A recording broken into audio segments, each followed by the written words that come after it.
23-24ची असेल आणि मी 45 वर्षाच्या बाईचं कॅरेक्टर त्याच वेळेला केलं होतं. त्यांचं जे लाईमलाईट आहे ते घेऊन मी कशाला या इंडस्ट्रीत यायचं. आई पण म्हणायची की कदाचित भाऊ असते, त्यांना भाऊ म्हणायचे की भाऊ असते तर तुला करू दिलं असतं का नाही माहीत नाही.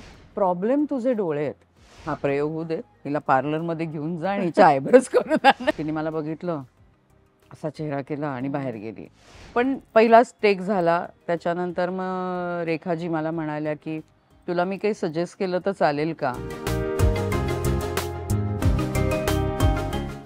PNG ज्वेलर्स प्रस्तुत कॅन्डिड प्लीजच्या नवीन एपिसोडमध्ये तुमच्या सगळ्यांचं स्वागत. संयोगिताताई, खूप स्वागत तुझं राजश्री मराठीच्या कॅन्डिड प्लीजमध्ये. मी इंट्रोडक्शन मध्ये असं म्हणाले की आज आपल्या भेटीला सुंदर डोळ्याची अभिनेत्री येते. म्हणजे तो जो रिअल रंग आहे ना तो लपतच नाही. इतके छान डोळे आहेत तुझे, घारे डोळे, जे ना अनेक जण आता आपण बघतो की लेन्सेस लावून आणतात, बट तुला ते नॅचरली मिळाले ना, की तुझ्यासाठी हे किती छान गोष्ट आहे. इतके सुंदर डोळे, तिथूनच सुरुवात करते. मला खूप आवडतं आणि खरं सांगू का दर्शना की आमच्या फॅमिलीमध्येच आहे. म्हणजे माझ्या आजोबांचे सी ब्लू कलरचे डोळे होते. I was born with sea blue. नंतर ते चेंज होत आता हा कलर आहे. पण आमच्या घरामध्ये सगळ्यांचे लाईट आईज आहेत आणि त्यामुळे ते इतकं छान वाटतं. आणि एकदा किस्सा झाला होता की मी एका ऑडिशनला गेले होते आणि मी म्हणजे इंट्रोडक्शन करून दिली आणि आता म्हटलं करूया टेक. हो मॅम 1 मिनिट. म्हटलं काय, वो लेन्सेस निकाली ना. म्हणलं ओ भगवान ने दिए नाही निकाल किती छान. पण कसं सुरू आहे व्हॉट्सअप मालिका? मस्त चालली आहे. लग्नानंतर होईलच प्रेम. आणि वसू आत्या म्हणजे बाप रे, तिचा इतका राग येतो कधी कधी, इतका राग येतो. बरं, ते त्या सिरियलची मी खूप मोठी फॉलोवर आहे, मी रोज बघते. माझं असं होतं की अरे बास करा, एवढं डोकं कसं चालतं. हे खरं तर पोचपावती आपण करतो. तू किती एन्जॉय करतेस ही फेज आता? मी खूप एन्जॉय करते. कारण काय आहे ना की खूप वेगवेगळ्या प्रकारचे सीन्स करायला मिळतात. एक मोनोटोनी नाहीये त्याच्यामध्ये. कारण जनरली कसं होतं ना, निगेटिव्ह कॅरेक्टर म्हणलंस की एक मोनोटोनी येते थोड्या दिवसांनी. पण तसं नाहीये. कारण प्रत्येक वेळेला वेगवेगळे इव्हेंट्स घडतायत. ती वेगळ्या पद्धतीने काहीतरी करण्याचा प्रयत्न करते. आणि मुलगी बरोबर आहे. जनरली आपण सिरियल्स मध्ये बघितलं तर ती एकटी वॅम्प असते. पण इथे आई आणि मुलीची जोडी आहे, त्यामुळे अजून मजा येते करायला. क्या बात यार, मस्त आहे. तर जरा काही वर्ष मागे जाऊन विचारते, कारण आता असं होतं की सोशल मीडियामुळे प्रत्येक कलाकार किंवा त्याचं बॅकग्राऊंड लोकांपर्यंत पोहोचलेला आहे. बरोबर. पण ना आधी म्हणजे लाईमलाईट मध्ये येण्याआधी सुद्धा तुम्ही कलाकार खूप काम करत असता, खूप स्वतःवर मेहनत घेत असतात. तर मी तुझ्या फॅशन डिझायनिंग पासून सुरुवात करते, ज्याच्यासाठी तुला स्टेट अवॉर्ड मिळालं होतं अगदी सुरुवातीलाच.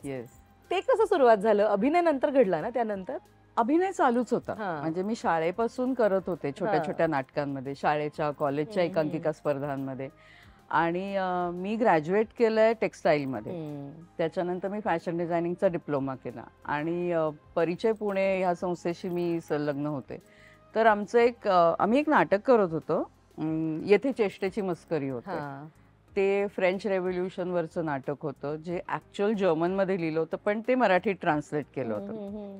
सो तो काळ उभा करायचा होता आणि मला विचारलं की तू करशील का, कारण तू फॅशन डिझायनिंग केलंस. मला प्रयत्न करते. मग रिसर्च केला काय काय आहे आणि केलं, आणि ते इतकं आवडलं लोकांना. आणि ते बघून सचिन कुंडलकरनी माझं नाव सजेस्ट केलं संजय सुरकर आणि स्मिता तळवलकरांना घराबाहेरसाठी. तर मी म्हटलं ठीक आहे, मी स्क्रिप्ट वाचते आणि बघते काय करता येईल ते. सो मी ऑप्शन्स दिले प्रत्येक कॅरेक्टरचे की आपण, कारण रुरल बॅकग्राऊंड आहे, काहींची थोडंसं अर्बन आहे, सेमी अर्बन आहे. तर ते थोडेसे त्यांना मी ऑप्शन्स दिले आणि त्यांना ते आवडले. एक कलर पॅलेट ठेवली होती आणि झालं.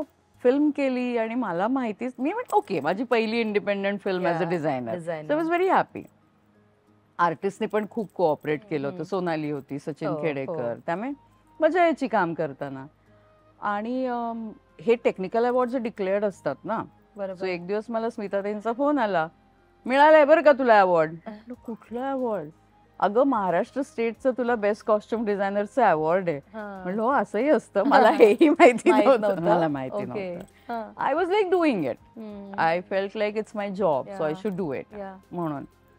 पण मग असं वाटलं की अरे चला लोकांनी अप्रिशिएट केलंय आपलं काम, so which is really nice. आणि तू आता ज्यांचं नाव घेतलं स्मिता तळवळकर, खरं तर आता ना प्रत्येक सिनियर कलाकार, प्रत्येक मधल्या फळीतला कलाकार त्यांच्याबद्दल खूप भरभरून बोलतो की त्यांच्याकडे काम करणं इटसेल्फ अ ट्रीट, किंवा एक कार्यशाळा किंवा खूप काही शिकायला मिळायचं. आणि प्रोडक्शन हाऊस कसं असावं याबद्दल ते बोलतात. तू तर अगदी पहिलाच म्हणजे ज्याच्यासाठी स्टेट अवॉर्ड मिळालं त्यासाठी तू त्यांच्याबरोबर काम केलंय. तुझा अनुभव काय सांगतो त्यांच्याबरोबर काम करताना? माझा खूप छान अनुभव आहे.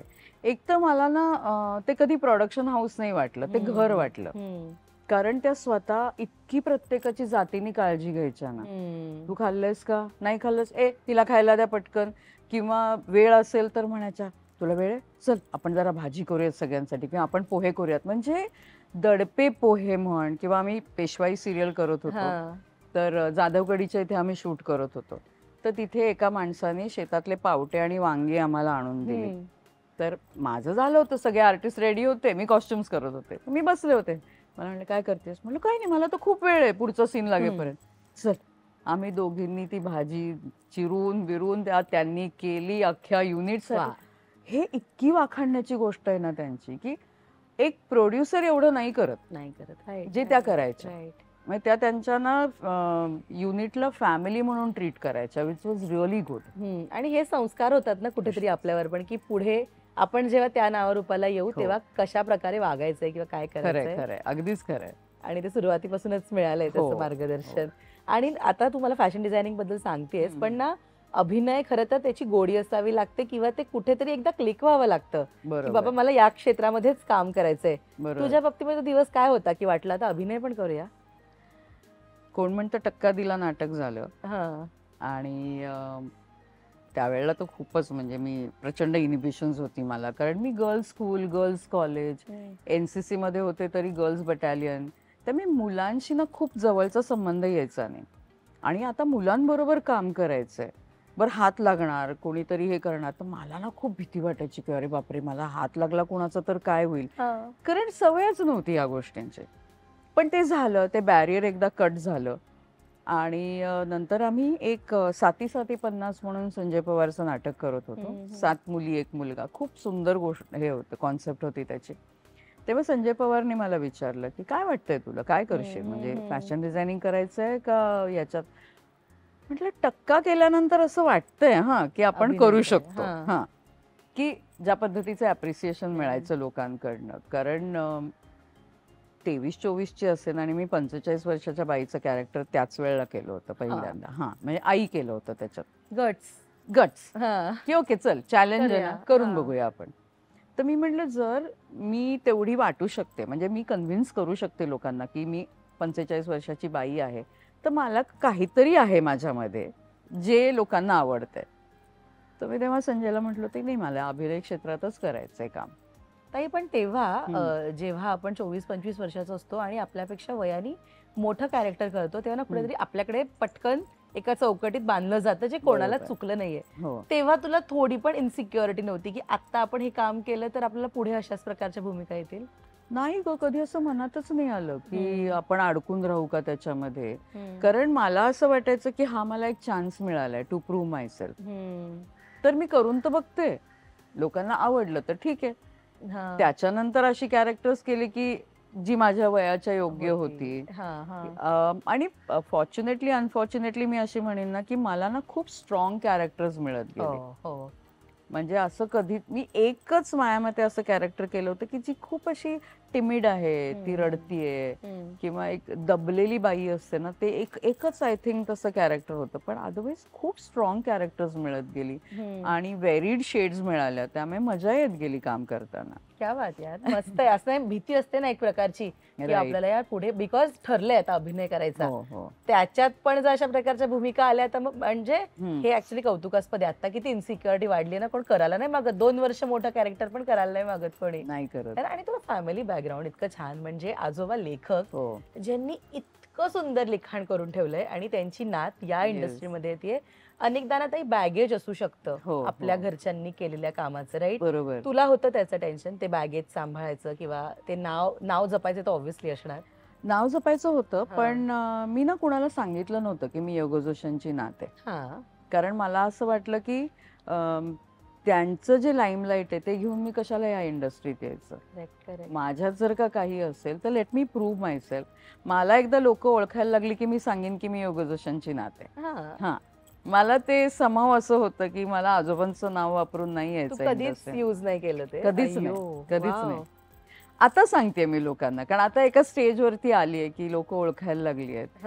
आणि मला आता असं वाटतं की नाव प्राऊडली मी आता सांगते की मी योगा जोशांची नात आहे म्हणून. त्यामुळे मला आता छान वाटतं. तेव्हा त्यांनी पण असं कधी रिकमेंड करूया किंवा काय असं कधीच नाही? अनफॉर्च्युनेटली माझ्या जन्माच्या 3 वर्ष आधी आजोबा गेले, त्यामुळे कधीच नाही. किंवा इवन माझ्या मामानी किंवा ह्या सगळ्यांनी हे केले, तू कर, तुला करायचंय ना, तू तुझं कर. आई पण म्हणायची की कदाचित भाऊ असते, त्यांना भाऊ म्हणायचे की भाऊ असते तर तुला करू दिलं असतं का नाही माहित नाही. कारण शेवग्याच्या शेंगाच्या वेळेला शांताराम आठवल्यांनी भाऊंना विचारलं होतं की माझ्या आईला की कुंदाला करू देत का, म्हणजे मेन छोट्या मुलीचा रोल होता तो. भाऊ म्हणले माझ्या मुली या इंडस्ट्रीत येणार नाहीत. त्यामुळे आई म्हणली माहिती नाही ते असते तर काय झालं असतं. अरे बाप. मे बी कदाचित माझी मुलगी म्हणून तुला परवानगी दिली असती, पण ते त्या बाबतीत थोडे रिजिड होते की काही काय म्हणू, एक टिपिकल ट्रेडिशनल हे असतात ना तसा सेटअप होता घरामध्ये. पण आईनी मला खूप मोकळीक दिली होती. आई म्हणली तू कर, धडपड, पडशील, पण तुला एक दिवस कळेल की तू कसं उभं राहायचं असते.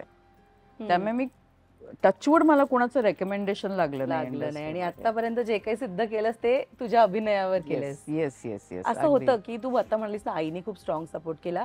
घरच्यांचा सपोर्ट हा खूप महत्वाचा असतो, कारण आता मे बी सोशल मीडियामुळे किंवा सगळ्याच युट्यूबमुळे वगैरे माहिती आहे इंडस्ट्री काय आहे, काय सेटवर चालतं. आधी ना आपल्याकडे मिसअंडरस्टँडिंग खूप होती, या क्षेत्राबद्दलची भीती पण असायची, अरे कसं टाकायचं या क्षेत्रात. अशा वेळी सपोर्ट खूप इम्पॉर्टंट आहे ना मिळणं. तुलाही होता तेव्हापासून? होता. म्हणजे माझ्या वडिलांची आई म्हणायची, म्हणजे ती आजी म्हणायची की काय करतेस तू, हे काय तोंडाला फासून आले, म्हणजे ती sorry to use this word, पण ती म्हणायची काय रोगण लावून आली आहेस. कारण ना शी कुडंट टेक इट की माझी नात असं काहीतरी करते. पण जसं जेव्हा मला घराबाहेरचं बक्षीस मिळालं आणि मी तिला दाखवायला गेलं, तेव्हा तिला लक्षात आलं की अरे ही काहीतरी खरंच चांगलं करते, की एक तिने प्रूव्ह केलं इंडिपेंडेंटली काहीतरी. त्यामुळे हे होतं. आणि जसं तू म्हणालीस ना की ती भीती, कारण ही इंडस्ट्री लोकांना ना अननोन आहे तसे बघायला गेलं तर. बरं, इतकी विविध माणसं असतात इथे, प्रत्येकाचे स्वभाव कसे असतील माहिती नाही, त्यामुळे ती रिस्क वाटतेच. तुला भीती होती पण काम करताना, किंवा तू चाच पडत होतीस सुरुवातीला? मी चाच पडत होते, अगदीच चाच पडत होते. म्हणजे मला लाज नाही वाटत सांगायला, पण मी मुंबईत आल्यानंतर मी 1 दिवसाचं काम, 2 दिवसाचं काम असं करत करत मी आता कंटिन्युटी कॅरेक्टर्स करायला लागलेली आहे. आणि मला असं वाटलं ना की कुणीतरी माझं नाव रेकमेंड करण्यापेक्षा मी माझ्या पद्धतीने करते ना, पोचते मला जिथे पोचायचंय तिथे. त्यामुळे लाज कशाचीच वाटली नाही. पण हा, धडपडले खूपदा. आता ते सगळी ती जर्नी आठवून कसं वाटतं नेमकं तुला? माझा विश्वास नाही बसत मी एवढं काही केलंस. किती वर्ष झाली असतील अंदाजे? मी 2008ला मुंबईत शिफ्ट झाले, पुण्याहून.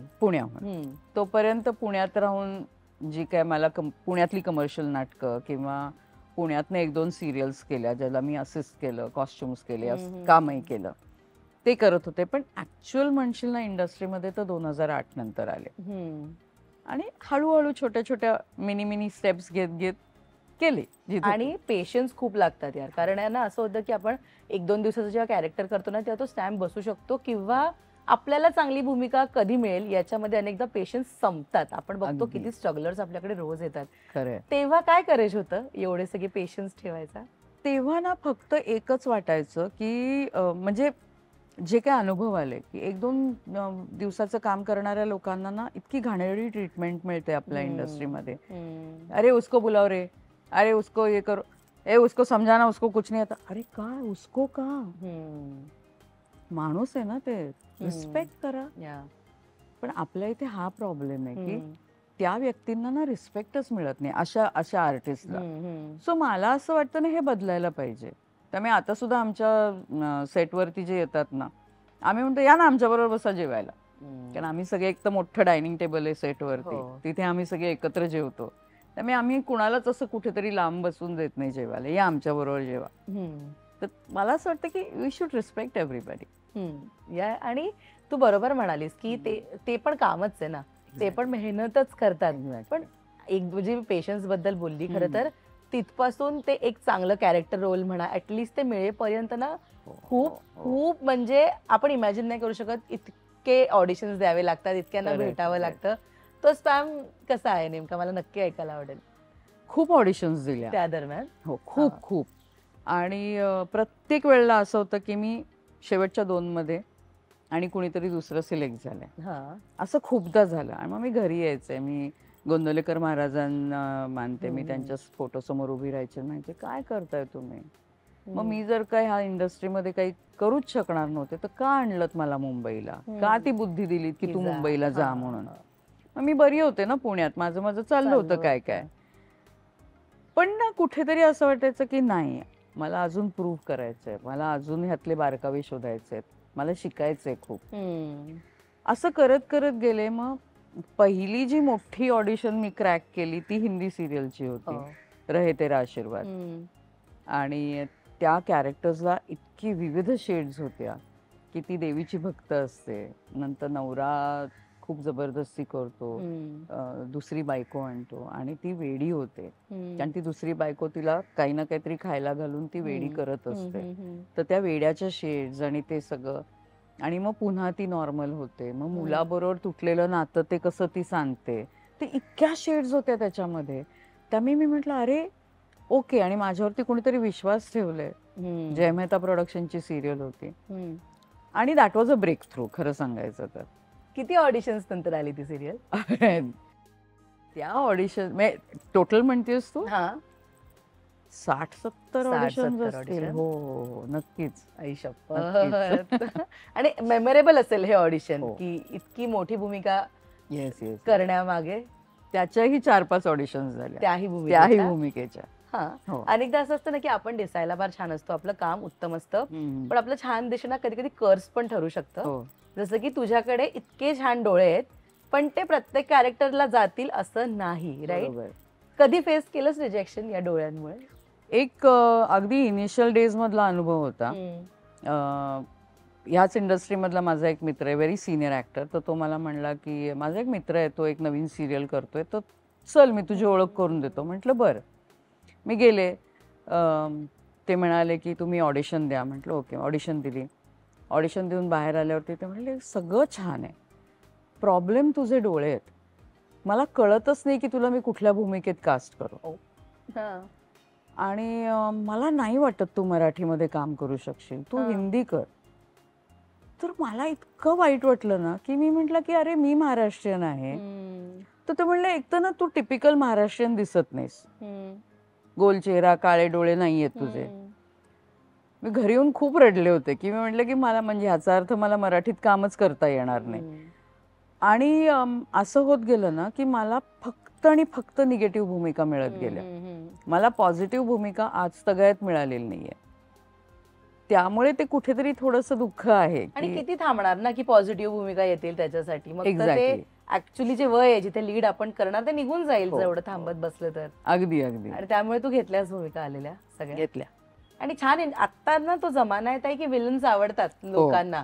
आधी असं होतं की खूप रागराग करायचं, नो डाऊट आता पण रागराग करतात, पण लीड बरोबरच विलन पण लक्षात आहेत आज प्रत्येकाच्या. तुझ्यामध्ये तुझी कोणती भूमिका आहे जी तुला खूप डिफिकल्ट वाटली या जर्नीमध्ये आतापर्यंत? मला मंथरा करताना म्हणजे असं वाटलं की एक तर ललिता पवारांनी ना तो एक बेंचमार्क सेट केला होता मंथराचा. आणि जेव्हा मंथरा ऑफर झाली तेव्हा असं वाटलं बापरे की ते खोडून काढू शकणार आहोत का आपण, किंवा खोडून काढण्यापेक्षा जवळपास तरी पोचू शकणार आहोत का आपण.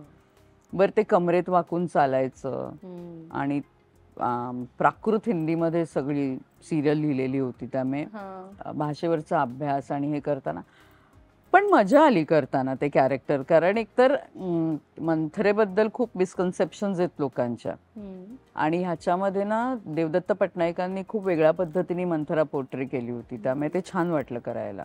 अवघडही होती करायला, खूप अवघड. युजली मराठी ते हिंदी प्रवास असतो आपल्या मराठी कलाकारांचा, पण तुझ्या बाबतीमध्ये उलट घडलं, हिंदी आणि त्याच्यानंतर मराठी घडलं. मी मगाशी इंट्रो मध्ये पण म्हणाले की हिंदी मालिका, मराठी मालिका, चित्रपट, नाटक या सगळ्या माध्यमात तू काम केलंस. पण मला या निमित्तानं सांग, तू मगाशी पण उल्लेख केलास की रंगभूमी तू आधी केलंस पुण्यामध्ये, कॉलेजमध्ये असताना, शाळेत असताना, आणि ती गोष्ट आहे ना, ती बऱ्याच गोष्टी शिकवते या रंगभूमी आपल्याला. अगदी. तुझं आयुष्य कसं बदललं रंगभूमीने?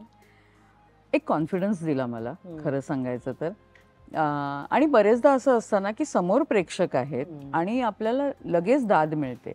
सिरियल्सला कसं होतं की ते टेलिकास्ट झाल्यानंतर तुम्हाला कळतं, पण इथे म्हणजे तुमच्या चेहऱ्या तोंडावरती तुम्हाला कळतं की तुम्हाला आवड, लोकांनी अप्रिशिएट केलंय का नाही ते. तर त्यांनी मला कॉन्फिडन्स जास्ती दिला. आणि मला असं वाटतं ना की त्यांनी, मी आधीची जी संयोगिता होते ती आणि आत्ताची जी, ह्याच्यामध्ये त्या ट्रान्झिशन खूप स्मूथली झालं माझं.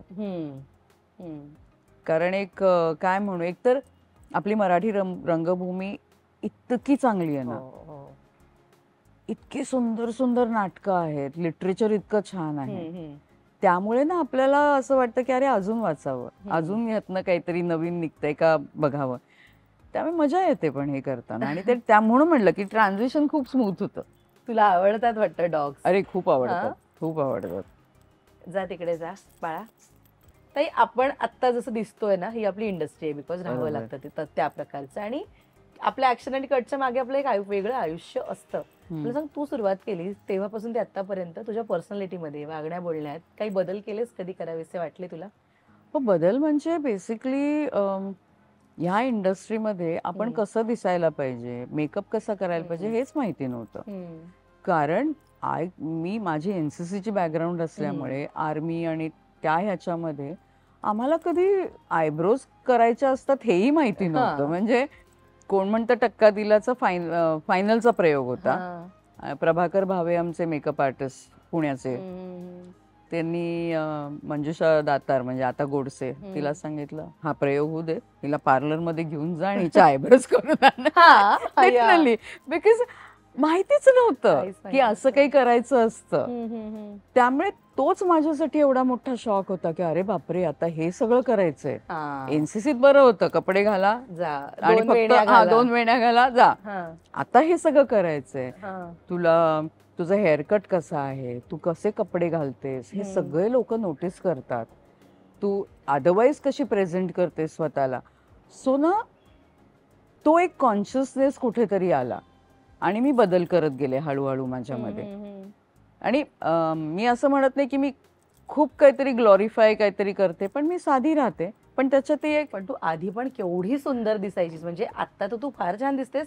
आधी मी तुझे जुने काही काही फोटो बघितले, कमालीची सुंदर दिसायचीस तू. थँक्यू.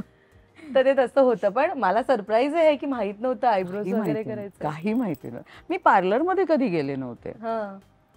हे असं काही असतं हेच माहिती नव्हतं. किती वर्ष गेलीस तू पार्लर मध्ये पहिल्यांदा? 24व्या वर्षी. 24व्या वर्षी. आई ग, आता तर कॉलेजमध्ये गेल्यापासून मुली कॉलेज ब्युटी पार्लर्स मध्ये वगैरे फेशियल, हेअरकट सगळं करत असतात. अगदी.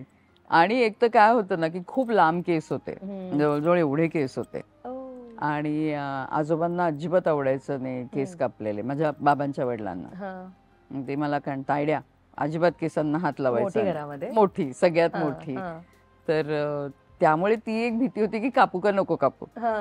पण मग एक दिवस मान खूप दुखायला लागली, कारण खूप जाडही होते केस. आणि त्यामुळे मग डॉक्टर म्हणले की गरज आहे का मोठ्या केसांची. मग आईला कन्व्हिन्स करून, आजोबांना कन्व्हिन्स करून पहिल्यांदा केस कापले. अदरवाईज नाहीच, काहीच नाही. आई ग, किती काय काय असतं ना, आपल्याला माहितही नसतं. खरंय. पण घरच्यांनी कोणतं काम अप्रिशिएट केलंय तुझं जास्त? आतापर्यंतची जी सगळ्यात जास्ती आवडलेली भूमिका आहे ती सुभद्रा काकू, उंच माझा झोका. उंच माझा झोका. खरंच बाप रे. आणि ना, उंच माझा झोका या मालिकेचे डायलॉग किंवा त्याच्यासाठीचं लिखाण इतकं सुंदर, इतकं सुटसुटीत, आणि त्याची मांडणी इतकी कमालीची, आणि इतक्या छान मालिकेचा आपण भाग असतो. अजूनपर्यंत ते टायटल ट्रॅक अनेकांची रिंगटोन आहे. हो ना. तुझ्यापर्यंत कशी आली उंच माझा झोका? पहिला प्रोमो बघितला, तेजस्विनी तेजू आमची 2 पायऱ्या चढून येते, खुदकन हसते. म्हणले हे काहीतरी वेगळं आहे. आपल्याला मग काही छोटूसा रोल मिळाला तरी चालेल, पण मला ह्या मालिकेत जायचंय, म्हणजे काम करायचंय.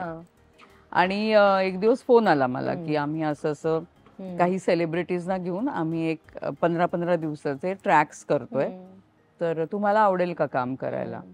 म्हटलं हो, करायचंय मला. झालं, मी सेटवरती गेले, मला वीरेंद्रनी कॅरेक्टर समजवलं आणि माधवरावांची चुलत काकू. मी म्हटलं बरं ठीक आहे, करूयात आपण. प्रोमो शूट झाला आणि चॅनलनी सांगितलं की हे कॅरेक्टर शेवटपर्यंत राहील.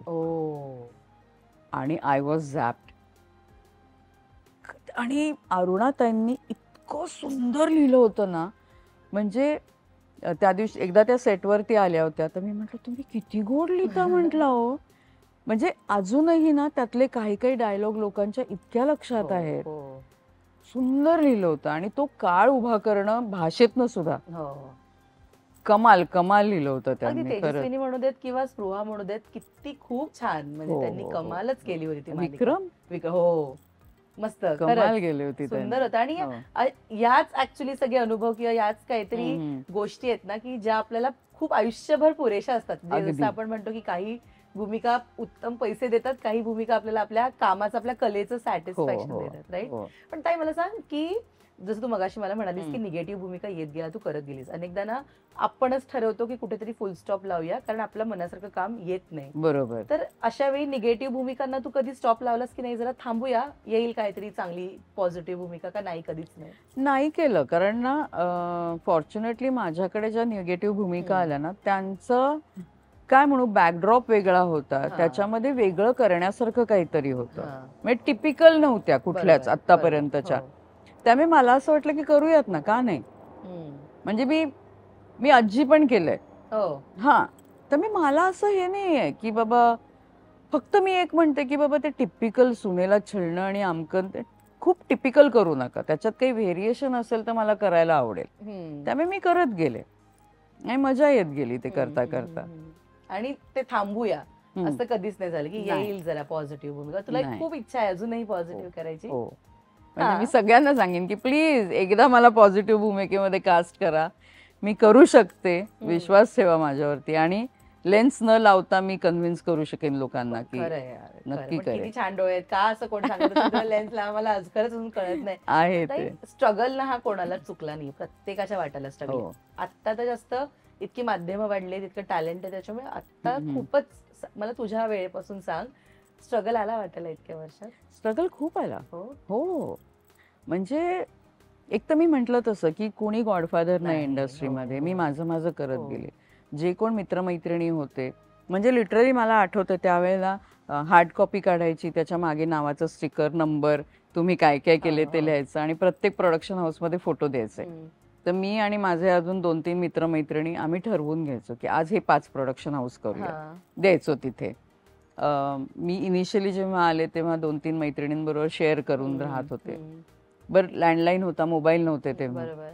तर लँडलाईनवरती एकदा माझ्यासाठी ऑडिशनचा फोन आला होता आणि मी कुठेतरी बाहेर गेले होते, मला निरोपच नाही दिला.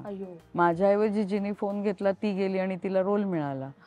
आणि नंतर मला तो माणूस भेटला तेव्हा तो मला म्हणला, आप क्यों नहीं आई ऑडिशन के लिए? म्हटलं मुझे पता ही नहीं, किसी ने मैसेज ही नहीं दिया.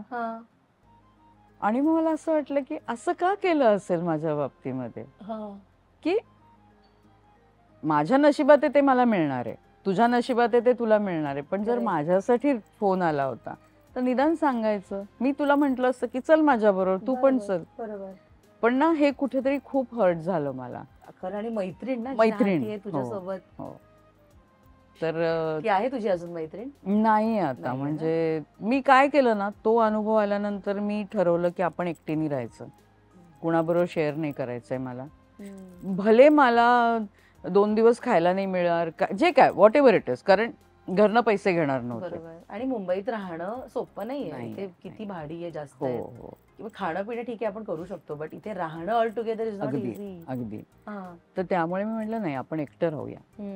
आणि मी एकटी राहायला लागले. फॉर्च्युनेटली ना या इंडस्ट्रीमध्ये खूप चांगले मित्रमैत्रिणी मिळत गेले, ज्यांनी मला खरंच रेकमेंडही केलं काही काही ठिकाणी. काही काही ठिकाणी असं की हे छान झालंय पण ह्याच्यात जरा असा फ्लेवर आणून बघ ना, हेही सजेशन्स दिलेत.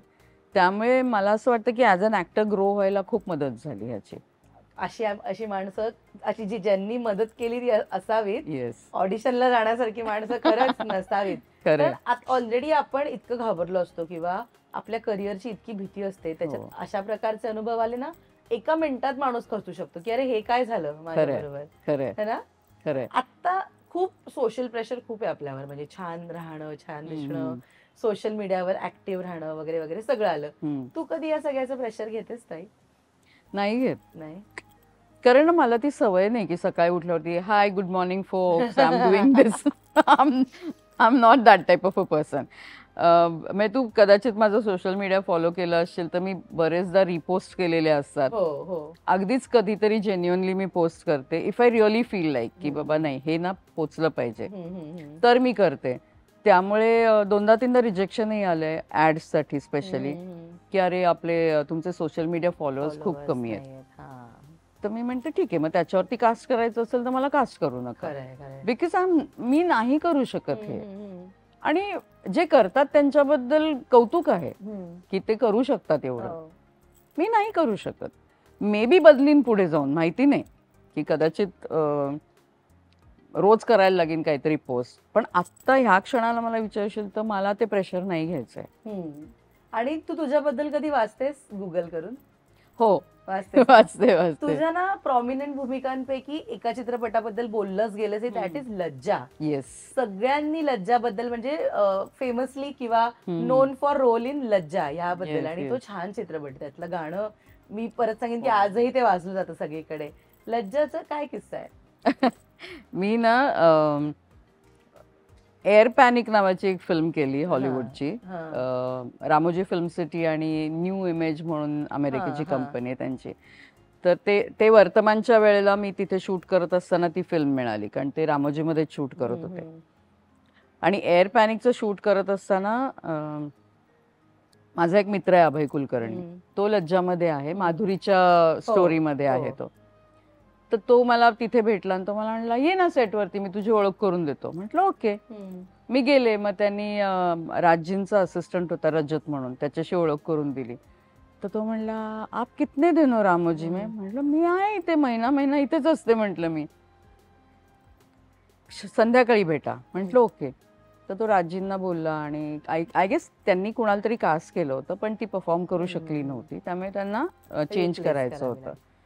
तर मी राजींना भेटले, त्यांना आवडलं, त्यांनी कास्ट केलं मला. आणि पहिला सीन माझा होता तो गुलशन ग्रोवर आणि ह्याच्याबरोबर, आणि दुसरा रेखा आणि मनीषा कोयराला बरोबर सीन होता. तर इतकं छान वाटलं ना की म्हणजे अनुभव इतका वेगळा आहे की पहिल्यांदा कोणी बघतही नव्हतं माझ्याकडे. सेटवरती उभी आहे मी, एक तर ते एवढे एवढे केस, तो कापतो माझे केस कारण मी त्याच्या अगेन्स्ट जाते म्हणून. आणि ह्या बायका मला रेखाकडे घेऊन येतात. आधी कोणी बघतही नव्हतं. स्पॉट खूप ओरडायला लागलं, दादा पाणी द्या ना, अमुक द्या ना. सीन सुरू व्हायच्या आधी राजकुमार संतोषींनी बोलवलं. ते म्हणले this is your scene, you have to give your best. तर ना खूप प्रेशर, बापरे. बरं त्याच्यात रेखा आणि मनीषा कोयराला समोर, तर धडधड धडधड म्हणजे जे काय होतं. पण पहिलाच टेक झाला. त्याच्यानंतर मग रेखाजी मला म्हणाल्या की तुला मी काही सजेस्ट केलं तर चालेल का? म्हटलं एवढी बाई मला विचारते, मी सजेस्ट करू का? म्हटलं प्रोफेशनलिझम. म्हटलं yes ma'am. I heard you are from theatre, तो आप जो मेरे कंधे पे सर रख के सो रहे तो मुझे लिपक के रोईये, मिठी मार आणि रड. म्हटलं बरं. आणि आम्ही केलं. आणि पहिला टेक झाल्या माझ्यासाठी एक खुर्ची होती, एक स्पॉट बॉय पाण्याची बाटली घेऊन उभा होता. तर मला ना हे झेपलं नाही, हे काय आहे. तर माझी अजून एक मैत्रीण त्याच्यात काम करत होती, ती म्हणली हे दीज पीपल जज यू, की तुम्ही कशा पद्धतीने काम करताय, मग तुम्हाला तो रिस्पेक्ट मिळतो, आणि you earned it in your first shot. हे माझ्यासाठी खूप नवीन होतं, कारण हिंदी इंडस्ट्रीच नवीन होती माझ्यासाठी. त्यामुळे असं काही होईल, पण त्याचा फायदा नाही करू, म्हणजे गैरफायदा नाही करून घेतला मी त्या गोष्टीचा कधी. पण मजा आली तो रोल करताना. आणि लाईट दादा म्हणा, आपले स्पॉट दादा म्हणा, यांना माहिती असतं काम काय ते, कारण ते असं नाही की एकाच सेटवर ते वेगवेगळ्या ठिकाणी काम करत असतात, वेगवेगळ्या कलाकारांना बघत असतात, तर त्यांना माहिती आहे टॅलेंट कुठे कुठे आहे आणि कसं माहित आहे. किती मस्त यार, छान होता हा अनुभव लज्जाचा. पण असं होतं युजली, म्हणजे आता जरी आपला मराठी कलाकार हिंदीत गेला ना तर मुलाखतीत त्याला पहिला प्रश्न हा विचारला जातो की आता परत मराठी करणार का, विचारलाच जातो. तुझी तर सुरुवातच हिंदी पासून, त्याच्यानंतर तू काम केलंस, मराठीत आलीस, तुला तेव्हा असं वाटलं होतं की आता हिंदीमध्ये आपलं छान चालू झालं तर इथेच रमूया, नको मराठी करायला, असं वाटलं होतं? मला करायचं होतं मराठी, पण मला कोणी मराठीत कास्टच करत नव्हतं, हे दुःख होतं माझं. कारण हे बघ, हिंदी मी नॅशनली ओळखत होते लोक, मला मी पोचत होते तिथपर्यंत, पण माझ्या म्हणजे महाराष्ट्रामध्येच मला कुणी जर का ओळखत नसेल तर काय उपयोग आहे. जे काय 50% 60% टॅलेंट माझ्यामध्ये आहे ते जर का लोकांपर्यंत पोचतच नसेल, माझ्या लोकांपर्यंत, तर मग काय उपयोग आहे. आणि I was so desperate to work in Marathi industry, आणि मला कोणी कास्टच करत नव्हतं. तर मला कधी कधी खूप रडायला यायचं की अरे काय चुकतंय माझं, कुठे काय होतंय. आणि मग नंतर एकदा ऋग्वेदी मला म्हणाली की ताई तू या सुखानो याच्या वेळेला आली होतीस ऑडिशनला. म्हटलं हो. तेव्हाच म्हणे वीरेंद्र म्हणाला होता की अशा कुठल्या तरी कॅरेक्टरमध्ये हे करीन ना, कारण ती कुठल्या अशा साध्या कॅरेक्टरमध्ये फिट होणाऱ्यातली नाहीये. स्ट्रॉंग कॅरेक्टर पाहिजे तरच तिला कास्ट केलं गेलं पाहिजे. आणि म्हणून म्हणे सुभद्रा काकू जेव्हा आलं तेव्हा आम्ही फक्त तुला विचारलं, आणि that was something for me की ओके चला, म्हणजे लोक मला त्या दृष्टीने विचार करतात माझा, मला हे खूप मोठं होतं माझ्यासाठी. किती छान. तू मगाशी उल्लेख केलास की मुंबईमध्ये आलीस आणि घरनं पैसे मागायचे नव्हते. खरं तर पैशांचं सोंग हे कधीच आणता येत नाही, बाकी तुम्ही कशाचंही आणा. अगदी. बरं, आपण पुण्यामध्ये काम करत होतो, काहीतरी पर्टिक्युलर पैसे मिळत होते आपल्याला थोडे, जे सोडून इथे स्ट्रगल करायला यायचं, इथे राहायचं, आपलं बस्तान बसवायचं. या इनिशियल जर्नीमध्ये जोपर्यंत फिक्स अमाऊंट येत नाहीये दर महिन्याला आपल्या अकाउंटमध्ये, तोपर्यंत कधी पैशांची चणचण जाणवली, ऍडजस्टमेंट झाल्या? मला दर महिन्याला भीती असायची की मी रेंट देऊ शकेन की नाही. 5,000 रेंट होतं. मी ते 4 बंगला माडामध्ये राहायचे. आणि म्हणजे त्यातलं सुद्धा ना त्यांनी काहीतरी डिपॉझिट मध्ये थोडे एक्स्ट्रा पैसे घेतले होते, तर मला हार्डली 3-3,500 रुपये भरायला लागायचे दर महिन्याला. पण मला रडायला यायचं की मी हे भरू शकेन का. आज 2 दिवसाचं काम झालंय, पण या महिन्यामध्ये जर का 10 दिवस काम झालं नाही तर माझं रेंट निघून, माझं घर भाडं निघून, माझं सेव्हिंग होणार नाहीये. मी काय म्हणजे काय म्हणू, ग्रोसरी आणि हे सगळं प्लस जे स्वतःला मेंटेन करायला लागतं, तर ती भीती खूप होती आणि खूप रडायचे मी आधी. म्हणजे अनेकदा फक्त वडापाव खाऊन राहिलीये, कधी कॉफी बिस्किट्सच खाल्ली आहेत फक्त, हे केलेलं आहे मी. आणि लाज नाही वाटत हे सांगायला की ओके हा स्ट्रगल केलाय मी, त्यामुळे पण मिळत गेलं. उद्या दिवस छान आहेत या विचाराने, त्या याने रोज रात्री झोपायचं की उद्याचा दिवस छान असेल माझ्यासाठी. खरं यार. आणि जेन्युइनली सांगते, म्हणजे तो चुकतच नाही कोणाला स्ट्रगल. तुम्ही किती पण चांगल्या घरात नाही, कितीही बॅकग्राऊंड चांगला असू देत, बट इकडे म्हणजे खस्ता खायच्यात ना, त्या खाव्याच लागतात. अगदी. त्याच्याशिवाय काही नाही, बिकॉज इतकं कॉम्पिटिशन आहे आपल्याकडे, रोज काहीतरी वेगळं घडतं इकडे. त्यामुळे ते फेस करून आलं नाही तर कायच केलं असा प्रश्न पडतो. पण सेल्फ डाऊट होता कधी स्वतःबद्दल? सेल्फ डाऊट असा नव्हता, पण कधीतरी मनात यायचं की एवढी मोठी रिस्क घेतलीये, इथे चांगलं होईल ना आपलं, हे कधीतरी यायचं मनात. पण असं नव्हतं की मी करूच शकणार नाही, हे नव्हतं. आणि लकीली माहितीये का, त्या इनिशियल डेज मध्ये मला काही फिल्मचे कॉस्ट्युमची कामं मिळत गेली, कारण आधीचं काम बघितलं होतं. त्यामुळे ते कुठेतरी मी माझं सर्व्हायव्हल ओके होत गेलं. पण आता ते स्टायलिंग आणि कॉस्ट्युम डिझायनिंग जरा मागे पडलं का अभिनयामुळे? हो. अजिबात नाही करत स्वतःच? स्वतःच करते, आणि अगदीच एखादं चांगलं प्रोजेक्ट आलं तर मी करीन. पण काही अनुभव असे आले ना की मैम ये बैकग्राउंड में ना ब्लू कलर है तो अब देखो आपका कौन सा कपड़ा देना है. नाही, असं नसतं कॉस्ट्युम डिझायनिंग. कॅरेक्टर प्रमाणे कॉस्ट्युम्स करायचे असतात, कलर स्कीम्स असतात प्रत्येक कॅरेक्टरच्या. पण आणि आता ना खूप डिझायनर आले जे स्वतःला डिझायनर म्हणवतात, पण त्यांना खरंच माहिती नाहीये काही. आणि त्यामुळे ना मला प्रत्येक कॅरेक्टर सेमच दिसतं, व्हेरिएशनच दिसत नाहीत कॅरेक्टर्स मध्ये. कधी कधी वाटतं, म्हणजे मी मागच्या एका सिरियलला मला माझी एक मैत्रीण म्हणली, को ऍक्टर होती, कर ना तू, कसे कपडे देत आहेत आपल्याला. मला विचारलं, मी करेन, मी आपणून सांगायला जाणार नाही म्हटलं की मी करते. पण हे आहे थोडंसं, मला असं वाटतं की आत्ताच्या जे डिझायनर्स आहेत ना, त्यांनी थोडंसं टाईट केलं पाहिजे स्वतःला आणि दाखवा ना छानपैकी, दिसू देत ना, चांगले चकाचक दिसू देत ना लोक. Correct correct. तुझ्या व्यक्तिरेखेच्या बाबतीमध्ये तू आग्रही असतेस की कॉस्ट्युमच्या बाबतीमध्ये नाही, ते जे देतील ते खरंच नाही करत? कधीच नाही, कधीच नाही, कधीच नाही. मी फक्त तुझं मन शांत बसवतं तुला काही इनपुट न देता. नाही, मी हे करते, अच्छा हे घालायचंय, ओके मी करते. मला अगदीच कधी वाटलं ना की मॅक्झिमम वेळेला टिकल्यांवर झालेलं आहे की काही काही शेप्स माझ्या चेहऱ्याला चांगले दिसत नाहीत, मग मी तिथे फक्त सांगते की आपण अल्टरनेट करून बघूया, तुम्हाला पटलं तर, नाही तर आहे ते मी करीन, मला काही प्रॉब्लेम नाही. पण मी शक्यतो नाही सांगायला जात, कारण मला असं वाटतं की इथे मी ऍक्टर म्हणून काम करते, तर मी दुसऱ्याच्या डिपार्टमेंटमध्ये ढवळाढवळ करायची गरज नाही. मी फक्त एका सिरियलला मी म्हटलं होतं, कारण ऑडिशन खूप वेगळ्या पद्धतीची होती की थोडंसं रुरल, आणि मला सांगण्यात आलं होतं की नऊवारी नेसेल, आणि नंतर जेव्हा मी ऍक्च्युअल सेटवरती गेले ना, तर मला टिपिकल सिंथेटिक फुलांच्या साड्या आणि ती मोठी टिकली, एक वेणी, तर मी म्हटलं ऑडिशन तर वेगळी दिली होती, हे काय आहे. आणि मग ते मी केला पहिला सीन आणि आय वॉज नॉट कम्फर्टेबल. तर मी प्रोड्युसरला जाऊन सांगितलं, म्हटलं मला नाही करायची ही सिरियल, मी सोडू का? तर ते म्हणले काय झालं? मी नाही कम्फर्टेबल आहे, कारण तुम्ही जे मला कॅरेक्टर नरेट केलं होतं आणि जे कॉस्ट्युम्स दिलेत किंवा जो लुक डिझाईन केलाय तो नाही पटलेला मला. जो दुसरा कोणी ह्याच्यात सूट होत असेल त्याला करू देत, पण मी सोडते सिरियल, मी नाही कम्फर्टेबल आहे. हो हो हो हो. तोपर्यंत आपण स्थायिक झालो होतो इथे. हा, स्थायिक झाले होते, व्यवस्थित सगळं छान चाललं होतं. म्हटलं नाही करायचंय मला. तर ते प्रोड्युसर म्हणले वेडेपणा करायचं नाहीये, तूच करणार आहेस, तुझ्या डोक्यात काय आहे सांग. तर मी म्हणलं मी ऑडिशनला जे केलं होतं ना, छान काठापदराच्या साड्या, मोठं टिकली, तर ती ठसठस ती लावणी गाते बाई, म्हणजे जनरल तिला हाऊस आहे, पानबिन खाते बाई, आणि ती फुलांच्या साड्या नेसून कसं दिसेल.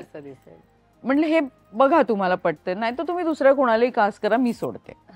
तर ते म्हणले नाही, तूच करणार आहेस, तू म्हणतेस त्या पद्धतीने आपण चेंजेस करू, चॅनलला फोटो पाठव. गरज तिकडे बोललंच तिथे बोलले फक्त, कारण ते मला कम्फर्टेबल नव्हतं, नाही तर मी सोडायला तयार होते सिरियल, इतकं होतं माझं. ते पण असं होतं ना की आपण इतके वर्ष इंडस्ट्रीमध्ये काम करतोय आणि आपल्याकडे वेळेची कमिटमेंट ही खूप मोठी आहे. दिवसाला 12 तास 14 तास सिनेमा करत असेल तर खूप मोठा स्थान द्यावा लागतो तिकडे. तेव्हा ना अशा वेळी आपली पर्सनल आणि प्रोफेशनल याच्यामध्ये तारांबळ उडू शकते की एकतर पर्सनल कडे खूप लक्ष दिलं की प्रोफेशनल डगमगतं किंवा वाईज वर्सा. आणि हे प्रत्येकाच्या बाबतीमध्ये होतं, माझ्या तुझ्या प्रत्येकाच्या. इतक्या वर्षात तू कसं प्रायोरिटाईज करत आलीस हे सगळं?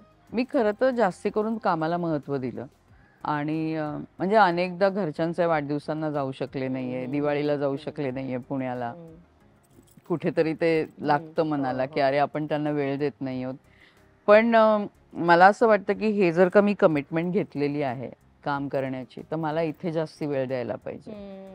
त्यामुळे मी मॅक्झिमम पर्सनल लाईफ माझं त्यामुळे हे झालेलं आहे. पण मी एक काम करते की बाबा आता 5 दिवस वेळ आहे ना मला, मी जाते पुण्याला, मग सगळ्यांना भेटते, मजा करते सगळ्यांबरोबर, तो वेळ मी छान घालवते. त्यामुळे थोडं इनबॅलन्स आहे. This is a profession, part and parcel of life. कोणी म्हणजे बघ ना, आपण ते इग्नोरच नाही करू शकत. म्हणजे आता आपण जर इंटरव्ह्यूला बसलोय, कदाचित आपलं 1 तास पुढे गेला आणि आपला दुसरा काही फंक्शन असेल तर गेलं, आपण नाही करू शकत, because again time commitment, right. मस्त जर्नी आहे खरं तर. आणि ना प्रत्येक प्रवासात काही ना काही अनुभव असतात, छान वाईट, जे आपण स्वतःकडे काही आवर्जून ठेवतो, काही सोडून देतो. मला सांग, या एवढ्या वर्षाच्या प्रवासात कोणता अनुभव आहे एखाद्या मालिकेच्या, चित्रपटाच्या सेटवरचा, तो मे बी दोन्ही वेनी असेल, चांगला असेल वाईट असेल, की तो तू आवर्जून स्वतःकडे ठेवलायस 1 तर 2 गोष्टींसाठी, की हे जे आता घडलंय हे असंच कायम घडायला हवं आयुष्यभर करिअर मध्ये, किंवा हे आता घडलंय, आज घडलं, परत नाही झालं पाहिजे, तर कोणता सांगशील? एक पहिला एक खूप वाईट अनुभव सांगते. मी एक हिंदी सिरियल करत होते आणि त्याचा पहिला दिवस होता, माझा कॅमिओ होता. तर मी गेले, मला एका मेकअप रूम मध्ये बसायला सांगितलं, मी बसले, पण मला माहिती नव्हतं की शेअर करायची असते मेकअप रूम किंवा काय ते. थोडी सिनियर ॲक्टर तिथे आली आणि तिने मला बघितलं, असा चेहरा केला आणि बाहेर गेली. प्रोडक्शनला बोलवलं, इन केस आत मी शेअर करून घे, कारण मी कुणी नव्हते ना त्यावेळेला, लोक ओळखतच नव्हती मला. तर मला प्रोडक्शननी सांगितलं की मॅम आपको ना दुसरे मेकअप रूम में शिफ्ट करते हैं. मी गेले. तर मी म्हटलं की हे काय प्रकार आहे, म्हणजे असं का असतं. आणि होता कामा नये. अजून एक अनुभव असा सांगेन की जो खूप वाईट होता. आणि माझं कास्टिंग झालं, मी तयार झाले, सेटवरती गेले, तयार झाले, माझा कॉस्ट्युम आला नव्हता आणि मी वाट बघत बसले. तास झाला, 2 तास झाला, काय स्क्रिप्टही आलेलं नाहीये, कॉस्ट्युमही आलेलं नाही. बरं पहिला दिवस शूटचा. आणि मी थोड्या वेळाने ईपीला बोलवलं, म्हटलं काय होतंय. तर तो मला म्हणला की नाही काय झालंय, ऍक्च्युली तुम्हाला कास्ट करायच्या आधी ना एका ऍक्टरशी बोलणं चाललं होतं आमचं आणि त्यांच्या डेटचा प्रॉब्लेम होता, पण त्या आल्यात आता सेटवरती, तर तुम्ही घरी जा.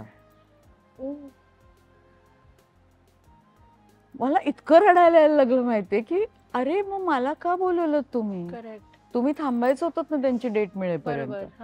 बरं त्या ऍक्टरला मी ओळखत होते, मी तिच्या बरोबर आधी एका शॉर्ट फिल्म मध्ये काम केलं होतं. तर मी गेले तिच्या व्हॅनिटीमध्ये, मी म्हटलं अगं असं असं झालंय.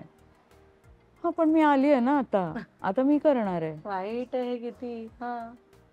मी घरी, मी इतकी रडत घरी आले. मी म्हटलं हे असं होतं का, मग असं असेल तर मला नाही काम करायचं. हा कुठेतरी एक विचार येऊन गेला मनात. एका मैत्रिणीला फोन केला तर ती म्हणली झालं ना, उद्या तू कर. म्हणलं मी नाही करणार असं कोणाबरोबर, मला नाही आवडणार. कारण ते जे दुःख मी आज अनुभवलं ते मला दुसऱ्या कोणालाही अनुभवावं असं मला वाटत नाही. बिकॉज तू गेलीस ना, गेले त्याच्यात ना. आणि का करावं असं कोणी ना.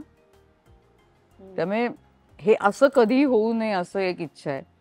आणि चांगलं म्हणजे एक मी कुलदीपक म्हणून एक सिरियल करत होते हिंदी, आणि त्याच्यामध्ये मी दारू पिऊन खूप बोलते आणि त्याच्यातच मी गरबा खेळते आणि वाटेल ते करते. आणि म्हणजे इट वॉज सोलोलोकी होती माझी जवळजवळ 1.5 पानाची.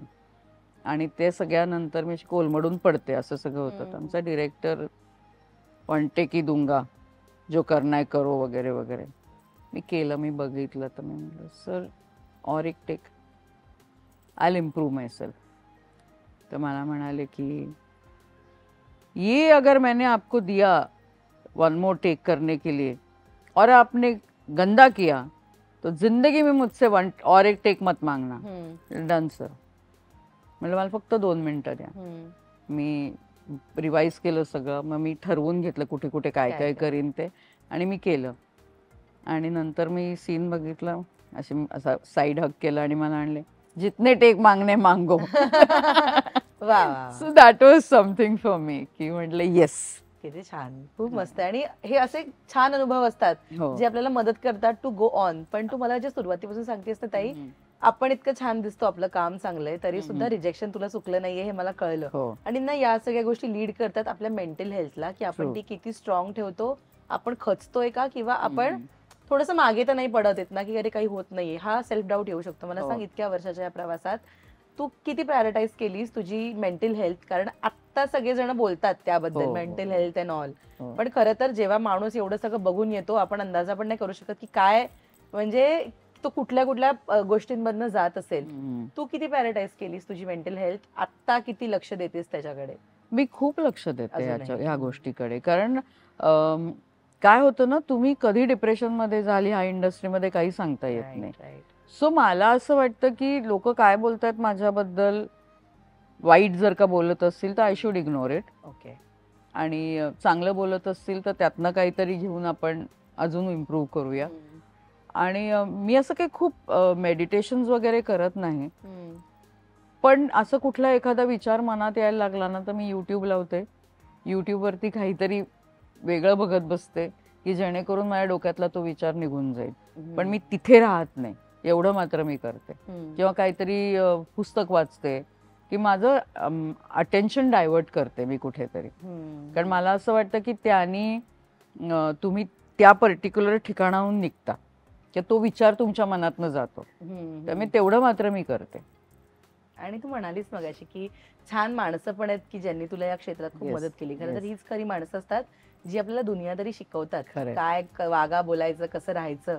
आज या निमित्तानं तुला कोणती माणसं, म्हणजे तुझे ते को स्टार्स असतील, कलाकार असतील किंवा इतर मित्रमंडळी असतील, त्यांच्याबद्दल तुला व्यक्त व्हायला आवडेल, त्यांच्याबरोबरचे अनुभव सांगायला आवडतील? हो, अगदीच अगदीच. म्हणजे माझी खूप घट्ट मैत्रीण आताची गृषा कपूर. आम्ही सिया के रामच्या सेटवरती भेटलो आणि माझं असं असतं ना की समोरच्या व्यक्तीशी ओळख होईपर्यंत मी खूप ओपन अप होत नाही. मी थोडीशी अशी काइंड ऑफ असं म्हणलीस तरी चालेल. तर आम्ही सेटअप लागत होता आणि आम्ही दोघी शेजारी शेजारी बसलो आणि तिने येऊन की मी गृषा, आणि मी म्हटलं ऑफकोर्स तुला मी तारापासून बघतीये. आणि काय झालं माहित नाही पण वी क्लिक्ड. आणि अजूनपर्यंत टचवूड आमची 10-12 वर्ष झाली पण आम्ही वी आर बेस्टीज. आणि कुठेही म्हणजे असं एकही आठवडा जात नाही की आम्ही भेटत नाही. We make it a point आणि it has become a family नाव. त्यामुळे ती एक खूप चांगली मैत्रिणी ह्या इंडस्ट्रीनी मला दिली आणि जी मला सतत सांगत असते की जे काम येतंय ते कर आणि तू चांगलं करतेस, तू सो डोंट सेल्फ डाऊट मध्ये जायचं नाही. म्हटलं नाही ते मी जातच नाही. पण तिला मी सांगेन की थँक्यू सो मच की तू माझ्या आयुष्यात आहेस आज. आणि त्यांनी कुठेतरी असं होतं ना की कधीतरी आपल्याला वाटतं की मला ह्या गोष्टींना बोलायचंय कोणाशी तरी. घरच्यांशी काही गोष्टी आपण बोलू शकत नाही, त्या मी तिच्याशी बोलते, ती माझ्याशी त्या काही गोष्टी बोलते तिच्या ह्याच्यातल्या. सो हा एक खूप स्ट्रॉंग बॉन्ड आमच्यामध्ये डेव्हलप झालेला आहे. आणि आय विल डेफिनेटली आहेच ती माझी ती जन्मभर राहील मैत्रीण माझी. आणि को-स्टार कोण आहे तुझा आवडता इतक्या वर्षातला? आई ग, खूप आहेत तसे खरं सांगायचं तर. आत्ताच्या सिरियल मधले तर सगळे सगळे सगळे म्हणजे सगळे जेम ऑफ अ टीम. आणि आम्ही एकमेकांना सपोर्टही करतो. एकमेक कुठे काही वाटलं की मी सजेस्ट करू का, असं करून बघ ना, तर कोणी ना निगेटिव्हली घेत नाही. त्यामुळे मी म्हणेन की आत्ताची जी टीम आहे ना, बेस्ट टीम जी मला मिळाली आहे. फार गोड आहेत सगळे. आणि आधी कोण आहे तुझं फेवरेट को-स्टार? रोहिणीताई. रोहिणी अटंगवी. रोहिणीताई, उषा नाडकर्णी, सुकन्या. सुकन्या तर म्हणजे अशी आहे ना की काहीही माझं बघितलं की मेसेज करते, मस्त केलं बरं का. परवा सुद्धा गणपती इव्हेंटला भेटली होती, त्यामुळे मी बघते आणि अप्रतिम चाललंय असं तिने जे. सो ही जी काही माणसं आहेत ना, ही माझ्या आयुष्यात खूप महत्वाची आहेत. आऊन बरोबर बॉन्ड कसा आहे तुझा? दरारा बाबा. अरे बाप रे, आऊ बरोबर मी पुरुष नाटक करत होते आणि रिहर्सलच्या वेळेला माझा एक लुक चुकला आणि तिची कळतंय तुम्हाला कसं करता, लक्ष नसतं, त्या लुकला काहीतरी महत्व आहे. चिरडायला लागले मी, कळे ना काय करू. मी स्क्रिप्ट उचललं, मी म्हणलं मला नाही करायचं, यांच्याबरोबर मी नाही काम करू शकत. पण नंतर ना आमची खूप छान मैत्री झाली आणि आता ती इतकी गोड बोलते ना, आणि सतत की मी पण काही बघितलं तिचं की तिला फोन करते की आऊ इंटरव्ह्यू बघितला, मला खूप आवडला, कधी भेटतेस सांग. त्यामुळे इतकं छान असतात. आता खूप गोड. मला मजा येते तिच्याशी गप्पा मारायला, पण मला भीती पण असते, कधी काय विचारेल, कधी काय बोलेल, अंदाज नाही. आता मी किती म्हणजे गेली कित्येक वर्ष मी आऊंना कव्हर करते, अजून पण माझ्या मनातली ती भीती गेली नाहीये तिच्याबद्दलची. काही तिच्या पर्सनॅलिटी मध्येच येते. राईट. म्हणजे ना एक नो नॉनसेन्स, माझ्याशी पंगा घेऊ नका, हे त्या पर्सनॅलिटी मध्येच आहे. पण ती आतून इतकी गोड आहे ना, खूप गोड आहे, फणस आहे ती. अगदी अगदी अगदी. याच नोटवर एक छोटासा रॅपिड फायर खेळूया, ज्याचं नाव आहे कॅन्डिड शाईन. ओके. मला तुझ्या आयुष्यातल्या तुला असं वाटतं की तू कुठे कुठे शाईन केलंय त्या मुवमेंट जाणून घ्यायच्या. ठीक आहे. ओके.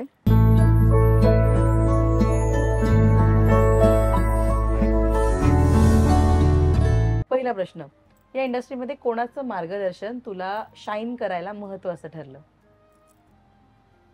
अरे बापरे, रोहिणीताई, रोहिणी अटंगडी. ओके. या क्षेत्रामध्ये आपण इतकं नाव कमवू असं तुला कधी वाटलं होतं का? कधीच नाही. ओके. तू घेतलेला कोणता निर्णय तुझ्या आयुष्याला कलाटणी देण्यासाठी महत्वाचा ठरला? मला असं वाटतं मी उंच माझा जी ऍक्सेप्ट केली ना, that was that point. Okay. तुला आवडलेली तुझीच भूमिका कोणती? सुभद्रा काकू. सुभद्रा काकू. येस. फॅशन डिझायनिंग आणि स्टायलिंगची आवड आता पुन्हा एकदा तुला जोपासायला आवडेल का आणि कशी? नक्कीच आवडेल.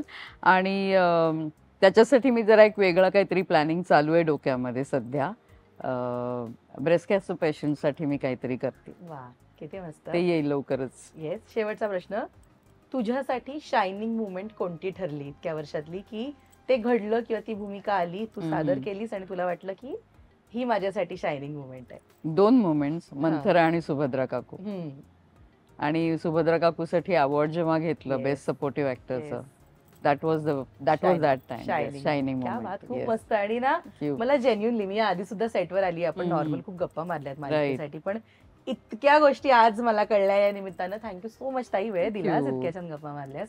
आणि तू खूप छान दिसतेस, मला डोळे खूप आवडतात. So much. All the very best. मस्त काम करत का. Thank you dear. बरं, विकिपीडियावरची इन्फॉर्मेशन कधी बदलणार? लगेच बदलणार आहे. लगेच बदलणार आहे. येस.